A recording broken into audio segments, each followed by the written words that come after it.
Welcome to Midnight Story. Tonight, as you settle into rest, let me take you on a quiet journey back in time, to a chapter of history touched not by the thunder of weapons, but by the soft hands of artists, dreamers, and gentle souls. This is the story of the Ghost Army of World War II, a unit so unusual, so imaginative, and so deeply human, that their work remained hidden for decades. As the world fell into the chaos of the 1940s, millions of young men prepared for war. Some trained with rifles, others studied maps or repaired engines. But in small art schools, design studios, and workshops across America, a different kind of recruit received a letter. These were painters and illustrators, sculptors, set designers, sound engineers, and radio hobbyists. They had no idea why the army wanted people like them. They only knew their country needed them. When they arrived at camp, they were told something almost unbelievable: you will fight the enemy with creativity. You will use deception to save lives. They didn't yet understand how. They didn't yet know that their mission would require them to stand near the front lines with nothing more than paint, rubber, wires, and imagination. Their training felt more like preparing for a film set than a battlefield. Instead of practicing with heavy artillery, they learned to lift inflatable tanks, rubber shapes that looked absurd up close, yet looked like steel monsters from a distance. They were taught where to place them so sunlight created real shadows. They practiced painting canvas so cleverly that reconnaissance planes would swear they were seeing bunkers, vehicles, and heavy equipment. Sound engineers recorded trucks rumbling, engines roaring, and metal clanking. Then they mastered the art of broadcasting those noises across miles, making an empty field sound like a massive armored force. Radio operators studied actual military units until they could copy the voice patterns, the habits, the personality of every real operator.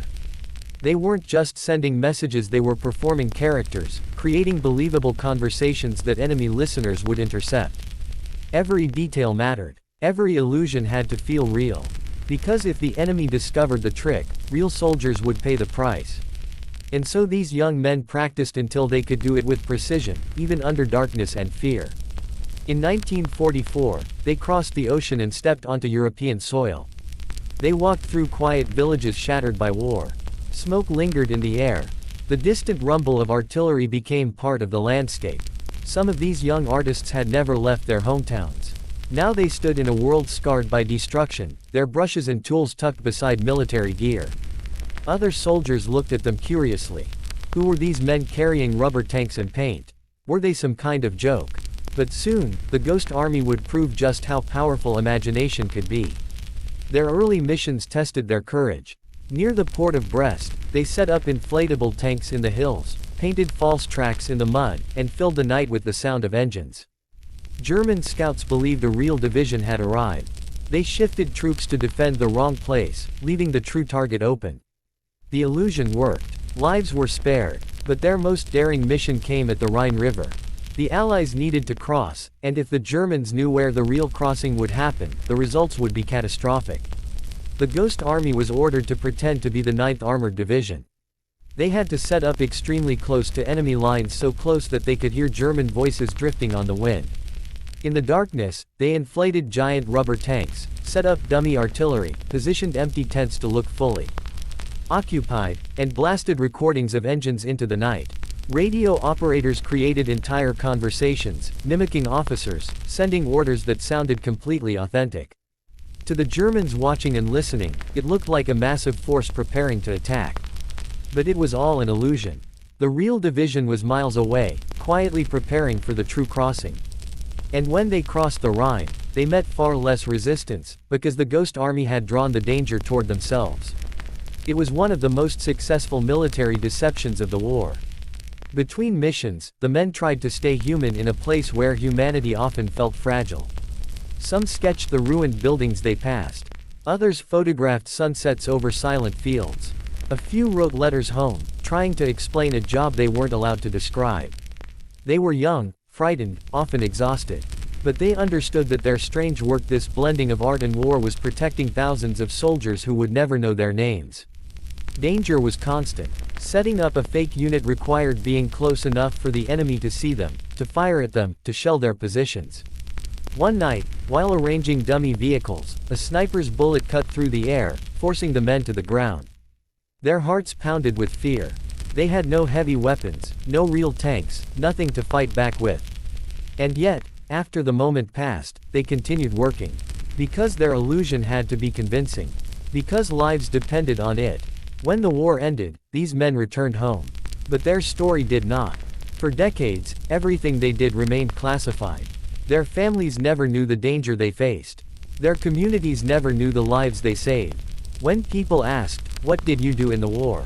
they gave quiet answers, saying things like, "I worked with communications," or, "I handled special equipment." The truth stayed locked away. Only many years later did their story finally come to light. Only then did the world learn about the hidden artists who used creativity as a shield, who built armies from shadows, and who helped shorten a war through deception rather than destruction. Imagine one of those men for a moment. A young artist, sitting alone after a mission, sketching the calm reflection of moonlight on a river. The world around him shattered, but for a moment, he captured beauty. In his journal, he wrote, "If my illusions keep even one boy alive tomorrow, then my art has done its duty." Those words show the heart behind the Ghost Army, not trickery, but compassion. Today, historians believe the Ghost Army saved tens of thousands of lives. Not with force, not with violence, but with imagination, skill, and extraordinary courage. Their story reminds us that bravery comes in many forms, some loud and fierce, others quiet, gentle, and deeply creative. And now, as this story settles into your thoughts, let yourself breathe a little more softly. Let the courage of these young artists surround you like a warm blanket. Their mission was once to make others feel safe in the darkest moments. Tonight, let their story help you feel safe as you drift off to sleep. Know that even in the hardest times, there are people who choose to protect, to create, to bring light into the shadows. People who use their gifts, however unusual, to save lives. The Ghost Army was proof of that. If you are new my channel, please subscribe and press bell icon. Rest now. Let the night be calm. Let peace settle over you.